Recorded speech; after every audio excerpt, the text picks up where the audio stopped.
She was 53 years old, and she had worked every single day of the last 31 years. Not 31 years of good days and bad days, 31 years of showing up, 31 years of clocking in, 31 years of coming home tired and still making dinner and still checking homework and still setting the alarm for the next morning. And when her sister asked her at a Sunday dinner last spring how much she had saved, she could not answer. Not because she didn't want to answer, because the number was zero. 31 years of work, $0 set aside. She didn't say that out loud. She looked at her plate and she changed the subject, and she drove home that night with the windows down, even though it was cold, because she needed air. I want to ask you something right now, and I want you to sit with it honestly.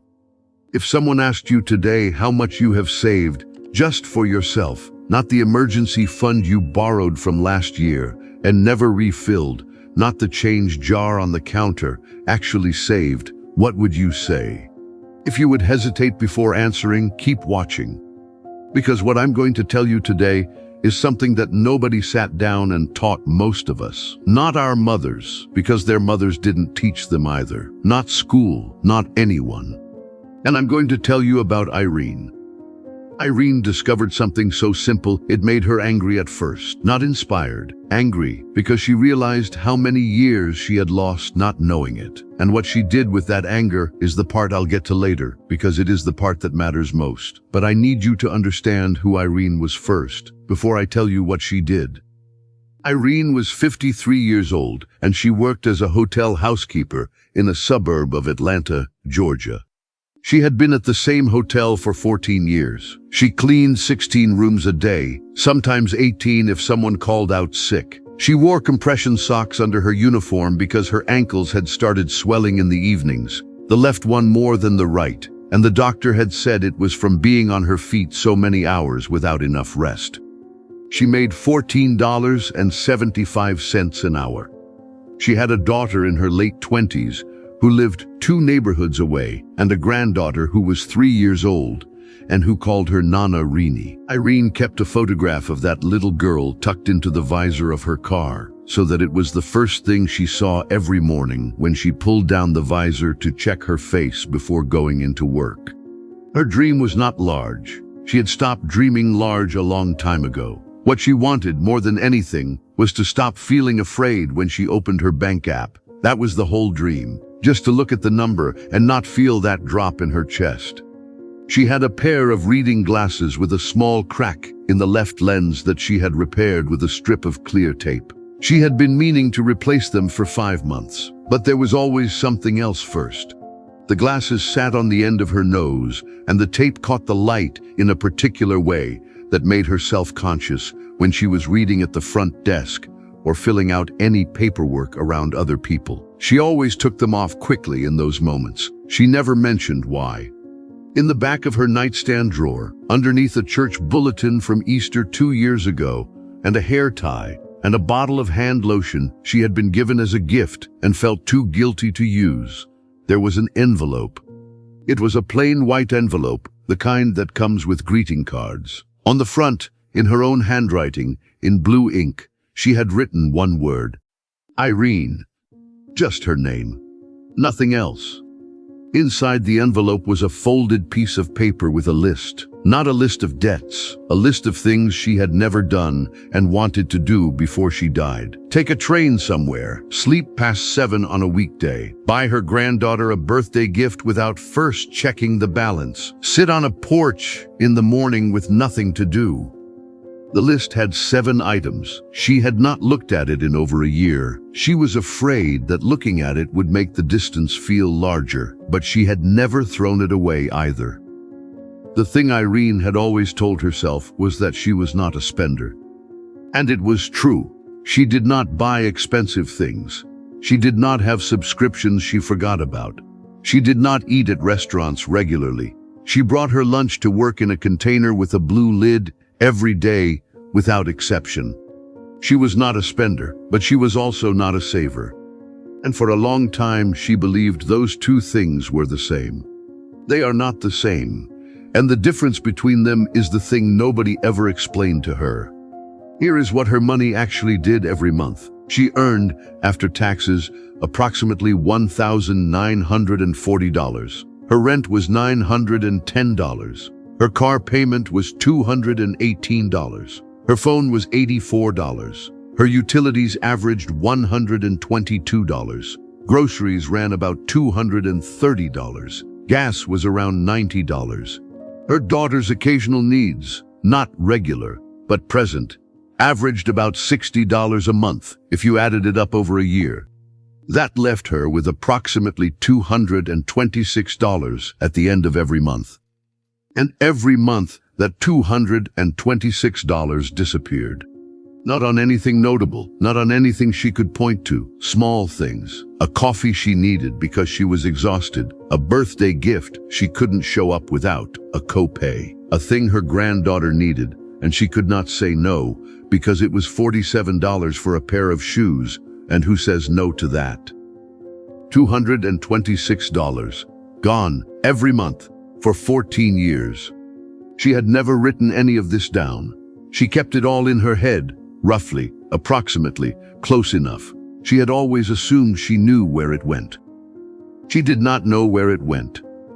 The wake-up moment came in November. Her car registration renewal arrived. $312 due. She had known it was coming. She always knew it was coming. And every year she was not ready for it. And every year she paid it from the next paycheck. And the month that followed was tight in a way that rippled forward into December and then the holidays. And then she was behind by January.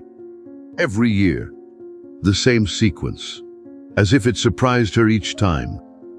She sat at her kitchen table that November evening and she looked at the bill and she said out loud to no one, "How is this still happening?"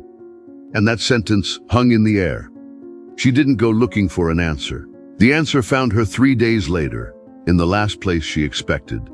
One small detail from that night that she didn't think much of at the time. When she finally got up from the table, she walked to the sink and she noticed that the kitchen faucet was dripping. It had been dripping for weeks, a slow drip, not urgent, not alarming, just a small, steady, quiet leak. She made a mental note to call the landlord. She forgot by morning. The credit union where Irene kept her checking account was a small one, a community credit union in a brick building on a street with old oak trees. And she went there on a Friday afternoon to ask about a small personal loan to cover the car registration and a few other things that had stacked up. The loan officer was busy. The wait was long. She sat in one of the chairs along the wall, the upholstered ones with wooden armrests, and she looked at her phone and then stopped looking at her phone because looking at her phone made her anxious. The woman beside her was old, maybe 75, maybe older. She wore a floral blouse, buttoned all the way to the collar, and she had her purse on her lap, both hands on top of it, and she was looking at nothing in particular with the calm expression of someone who has learned to wait without fighting the waiting. Irene did not mean to start a conversation, but she sighed, audibly, without meaning to. The woman turned. "Loan," she said. Irene nodded. The woman made a small sound, not judgmental, more like recognition. "I used to come in here for the same thing," she said. "Every time I needed something I didn't have." Irene looked at her. What changed? The woman was quiet for a moment. She looked at the window. Outside, the oak trees were losing their leaves and the afternoon light was thin and golden. Then she said, simply, "I stopped waiting until I had enough to start. I started with what I could not lose." Irene didn't understand. The woman looked at her directly. Her eyes were steady, no hurry in them. $1 a day, she said. You put it somewhere it cannot touch the rest. Not because $1 changes your life, because the habit of keeping something for yourself changes everything else. Irene waited for more. The woman just nodded once, slowly, as if the silence itself was part of the sentence. A name was called at the counter. It was not Irene's name. The woman gathered herself and stood and walked to the window with the unhurried steps of someone who has stopped being afraid of the pace of things. Irene sat with those words the rest of the afternoon. She did not get the loan. The loan officer told her she didn't qualify for the amount she'd requested, not at the rate she'd hoped for. She walked out of the credit union empty-handed. She sat in her car under one of the oak trees, and she thought about what the woman had said. $1 a day. She almost laughed. $1 a day was $30 a month. $30 a month was nothing. And then, slowly, she did the math another way. $30 a month was $360 a year. In 5 years, without touching it, it was $1,800. In 10 years, if it earned even a small amount of interest, it was closer to $4,000. She had never thought about it that way before. She sat in that parking lot for 11 minutes. Then she drove home. And here is where I want to stop and talk to you directly, because this is the part I promised you at the beginning. This is what Irene learned, not from a book, not from a class, but from the slow, uncomfortable, eye-opening months that followed that day in the parking lot. That's Bowens. That followed that day in the parking lot. The first thing she learned was this: saving is not about the amount, it is about the direction. For her whole life, Irene had believed that she would start saving when she had more, when she got a raise, when her daughter needed her less, when the car was paid off. When. But the when never arrived as a clear moment. It arrived as more expenses, more needs, more obligations. What changed everything was understanding that you don't wait for the right amount of money. You claim a direction first. Even $1, especially $1. Because the dollar is not the point. The direction is. The second thing she learned was harder, and I want you to hear this one, because it is the one that stings. She had believed she was not a spender. She had been wrong, not in the obvious way. She had been spending her future on other people's present. Every $60 she quietly gave her daughter, every $47 pair of shoes for her granddaughter that she charged to her daily budget instead of saving toward. Every time she said yes with her money before she said yes to herself, she was spending her own future to avoid discomfort in the present. This is not generosity. This is a habit that looks like love, but it is actually fear. Fear of being seen as someone who doesn't give. Fear of disappointing. Fear of saying, "Not right now. I'm building something for myself." She had to learn to say that. It was the hardest sentence she had ever practiced. The third thing came as a surprise, and this is the one that made her angry before it made her grateful. She opened a separate account, a small savings account at the same credit union. She set up an automatic transfer of $31 a month, just over $1 a day, to move on the first of every month without her doing anything. The first month it moved and she forgot about it. The second month she checked and it was there. The third month, she had $62 in an account that she could not easily access because it was separate from her checking and she would have to make an effort to move it back. And she thought, I have had $226 left over every month for 14 years. I have nothing. But $31 that I automated, I still have. The anger came when she multiplied 14 years by 12 months by $31. $5,184. She sat with that number for a long time. The fourth teaching, and the one that bound everything together, was about what she came to call the drip. She thought about the kitchen faucet, the one that had been dripping for weeks, a drip so small she had stopped hearing it. But if you put a bucket under a slow drip for long enough, eventually you have a full bucket. The drip doesn't care that you are busy. The drip doesn't wait for a better time. The drip just drips. Money works the same way. One direction builds, the other direction drains. She had been living with a slow drain for 31 years, and she had not noticed it because it was so ordinary, so quiet, so small. She had been waiting for a flood to fill her. What she needed was to redirect the drip. She did not tell anyone what she was doing at first. She automated the transfer on a Thursday evening at her kitchen table, on her phone, in about 4 minutes. That was October. By January, she had $93 in the separate account. She had touched it once, in December, when her granddaughter's birthday came, and she was $12 short for the gift she had planned. She moved the $12 back to checking. She felt sick about it for 2 days. Then she moved $14 back to savings to make up for it and a little more. That was the moment she understood she had a real relationship with that account. In February, she sat down and wrote her expenses on actual paper for the first time. Every single one. She had read somewhere that writing it by hand was different from typing it. She did not know why that was true. It was true. She found $37 a month she had not accounted for. Not dramatic spending, a charge here, a habit there. She redirected 20 of those $37 to the savings account. Her automatic transfer went from $31 to $51 a month. People around her began to notice something, but they couldn't name what it was. Her daughter said, "Mom, you seem less tired." Irene thought about that for a few days. She realized she was less tired not because her body was resting more, but because one particular anxiety, the low hum of financial dread she had lived with so long she thought it was just her personality, had gotten quieter. A coworker asked to borrow $40 until payday. Irene said, gently but clearly, "I can't do that anymore." The coworker looked surprised. Irene smiled. "I'm building something," she said. The coworker didn't understand. That was all right. By August, 10 months after that day in the credit union parking lot, Irene had $419 in her separate account. She had never had $419 that were only hers. She did not spend it.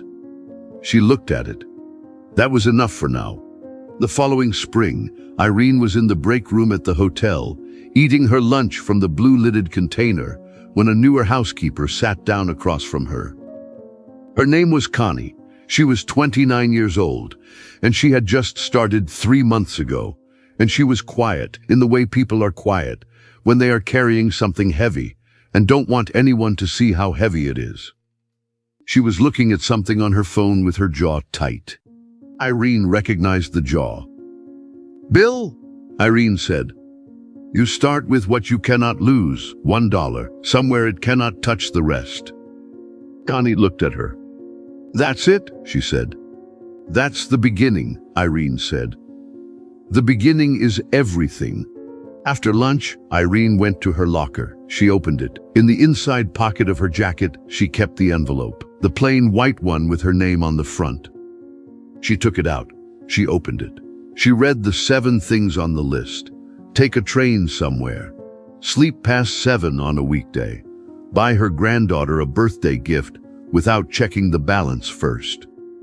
She folded the paper back. She put it in the envelope. And this time, she did not put the envelope back in her locker. She put it in her purse.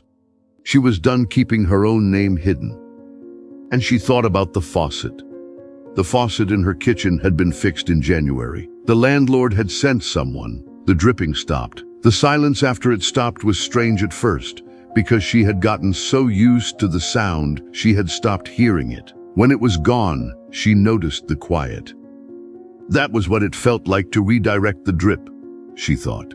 Strange at first, then quiet, then finally, yours. I want to ask you one thing before you close this video. Not 10 things, one thing. How much could you set aside today, without anyone knowing, without making a big announcement, without waiting for a better month? Not $100, not 50. What is the smallest number that you could honestly move, automatically, to a separate place and not move back? Maybe it is $1 a day. Maybe it is $20 a month. Maybe it is $11, because that is all you can honestly say yes to right now. It does not matter what the number is. What matters is the direction. Irene started with $31 a month, and she had never in her adult life had $400 that were only hers. The habit is the thing. The direction is the thing. The small, steady, quiet drip in the right direction is the thing. So come down to the comments right now and type this, day 1, and tell me one thing, one small thing, that you are going to do today only for yourself, not for your daughter, not for your granddaughter, not for anyone who needs something from you. For you. I read every comment. I mean that. Everyone. And if there is a woman in your life, a sister, a friend, a co-worker, a daughter, someone who works hard and has nothing to show for it and doesn't understand why, share this with her today. You don't have to say anything, just send it. Sometimes the right video finds someone at exactly the right moment. I love you. Take care of yourself. I'll see you in the next one.